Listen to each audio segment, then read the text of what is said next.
बिरुवा किन अलिकति ओइलाए जस्तो भयो भनेर मैले यसो हेरेको त यहाँ यसका यहाँ म यहाँलाई देखाउन गइरहेको छु।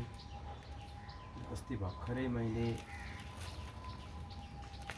300 रुपियाँमा किनेर ल्याएको यो हाइबिस्कसको एउटा भेराइटिज हो।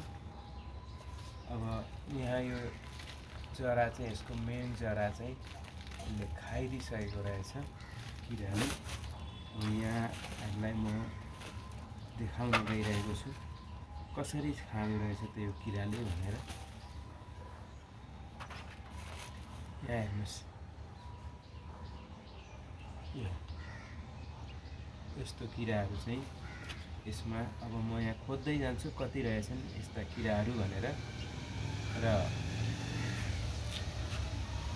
यो किराले यो खुम्रे किरा भनिन्छ।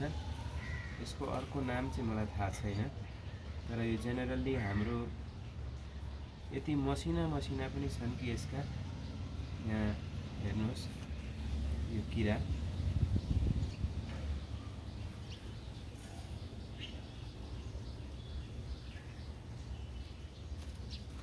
र यो किराले पुरै जरालाई चाहिँ खाइरहेको रहेछ। त्यसै कारणले गर्दा यो बिरुवा चाहिँ एकदमै ओइलाइरहेको चाहिँ मैले पाएँ।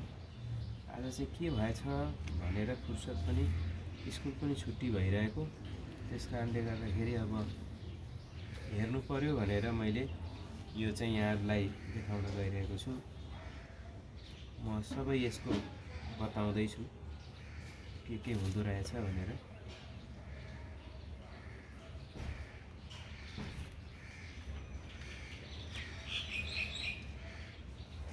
कति मसिना मसिना पनि छन् यसका चाहिँ। यो यहाँले देख्नुहुन्छ यो यसको माउ किरा हो, माउ किरा। यसैका लार्भा हुन् यिनीहरू। र यो यहाँले देख्न सक्नुहुन्छ कसरी सल्बलाइरहेका छन् यो यही किराले हो चाहिँ यो बिरुवालाई यसरी खाने। र यहाँहरूका पनि छन् भनेदेखि यहाँको बिरुवाहरूमा पनि यहाँले चेक गर्न सक्नुहुन्छ। यस्ता अझै कति छन्, कति यहाँ यो यहाँहरूले देख्न सक्नुहुन्छ।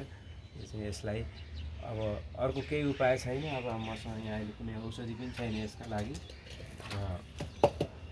मेरो आफ्नो हिसाबले गर्दछु। यसमा यसले चाहिँ पिनाको पानी त्यति मन पराउँदैन अरे यसले। त्यस कारणले गर्दाखेरि यहाँ हेर्नुहोस् यति धेरै चाहिँ किराहरू छन्। र यो यसैले चाहिँ यो बिरुवा मारेको हो। अब म यो माटोलाई केही दिन चाहिँ बाहिरै राख्छु घाममा, अनि त्यस पछाडि फेरि यसलाई म रिपटिङ गर्छु। र यो बिरुवालाई चाहिँ अहिले जोगाउनको लागि म अर्कै एउटा माटोमा राख्नेछु।